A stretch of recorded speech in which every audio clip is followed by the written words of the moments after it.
조국의 꿈은 깨졌다. 입니다. 대법원 12일 선고 변동 없다. 자, 며칠 남았습니까? 사흘 남았네요. 사흘. 화, 수, 목요일입니다. 목요일. 드디어 조국이 감옥 가는 날입니다. 그날 당장 가지는 않겠네요. 보통 선고를 하고 한 며칠 마음의 준비를 할 기간을 줍니다. 그때 가장 생각나시는 것이 한명숙 정치자금법으로 밖에 있는 상황에서 불구속으로 재판을 받는 상황에서 지금 조국처럼 법정 구속 안 되고 징역형을 받았는데 법정 구속 안 되고 있다가 대법원 확정 판결 받고 나서 바로 감옥으로 갔죠. 감옥 앞에서 마치 무슨 독립운동이라도 한 것처럼 꽃다발을 막 주고 막 그런 쇼도 그때 벌였습니다. 아마 조국도 이번에 갈 때 극성 팬들이 가서 극성 지지층이 가서 또 그런 쇼를 벌이겠죠. 조국이 한 범죄가 뭡니까?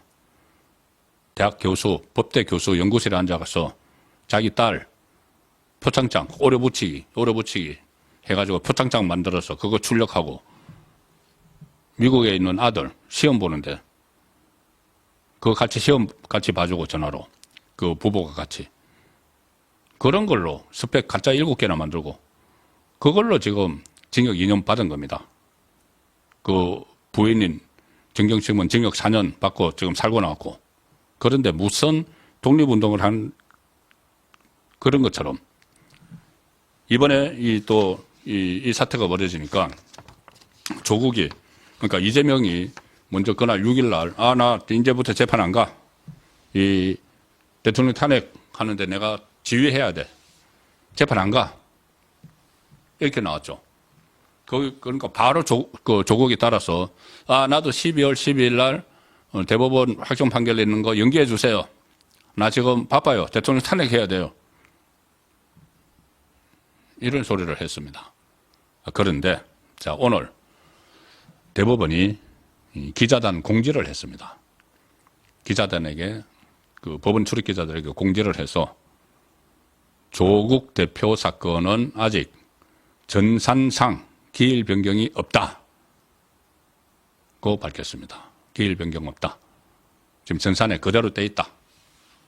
그대로 돼 있다는 것은 이 사건을 심리 중인 형사 3부에서 어떻게 보면 그들도 보지도 않았다는 거죠. 불과 사흘 남았는데 연기를 하려면은 연기를 벌써 공지를 했겠죠. 사흘 남은 이 대법원 선고에서는 안 한다고 공지를 했는데 그게 아니고 전산에 보면은 그대로 12월 12일로 돼 있다. 다만 이제 이렇게는 달았습니다. 선고 기일 전까지는 모든 가능성이 열려 있다. 그렇지만 이거는 원론적인 이야기고 사흘 남았는데 그대로 12월 12일로 가는데 또 방점이 찍혔습니다. 2019년 12월에 기소가 됐으니까 참 오래도 끌었습니다. 5년을 끌었습니다. 5년을. 대법원까지 나오는데 작년 2월 진행된 1심에서 징역 2년에 추징금 600만 원, 2심 재판부 역시 1심과 같은 형량을 선고. 이게 이제 확정이 되면은 바로 구속이 되는 것이죠. 국회의원직 날아가고 당 대표직 또 날아갑니다. 그래서 징역 2년을 살고 나오면 그때부터 5년 동안 피선거권이 없죠. 그러면 7년 동안 선거에 못 나가죠. 은전을 베풀어서 사면복권이 되지 않는 한 조국의 정치 생명은 끝나는 거나 다름없습니다. 자, 그리고 원래 이 정치권에 어떤 세력이 있는 것도 아니고 한데 갑자기 이 정당을 만들어서 마치 피해자 코스프레를 하면서 윤석열 정권에 당한 피해자 코스프레를 하면서 호남을 중심으로 정당 그 득표 활동 그러니까 지역구에는 단 한 명의 국회의원도 내보내지 않고 비례대표 정당 이 꼼수로 만들어서 호남에 적극적으로 뛰어들어서 윤석열에게 탄압받고 왔어요. 이렇게 피해자 코스프레를 하는 바람에 민주당보다 더 많은 이 득표율을 했죠. 당원 득표율을 올려서 12명 배지를 내놨는데 그 12명 지금 하는 일은 유일하게 하는 일은 윤석열 대통령 규탄하는 것밖에 없습니다. 지금 국회의원 되고 나서 한 반년 동안 한 일이. 자, 그것을 앞장서서 이끌던 조국은 이제 드디어 감옥으로 갑니다. 마지막 소개해 드릴 내용은 이겁니다. 이재명이 오늘 국가보안법 위반 혐의로 고발이 됐습니다. 이재명이 국가보안법 위반 혐의. 이게 뭐냐면 참 일리가 있다고 저는 보는데, 이종배 시의원, 서울시의원, 이종배 서울시의원은 지금 뭐 김정숙도 고발을 하고 여러 가지 제대로 여론화됐는데 수사 안 되는 부분, 이런 부분들을 계속 고발을 하는 서울시 의원으로 유명하죠. 이종배 서울시 의원이 이재명을 고발을 했는데 제명이 뭐냐 하면은 국가보안법 위반입니다. 이게 민주당이 민주당하고 이 6개 야당이 윤석열 대통령 탄핵안을 공개를 했는데 그 최종안을 보면은 이런 게 있습니다. 탄핵 사유가 이게 과연 탄핵 사유라고 적은 건지 이렇게 적었습니다. 소위 가치 외교라는 미명하에 지정학적 균형을 도외시한 채 북한과 중국, 러시아를 적대시했다.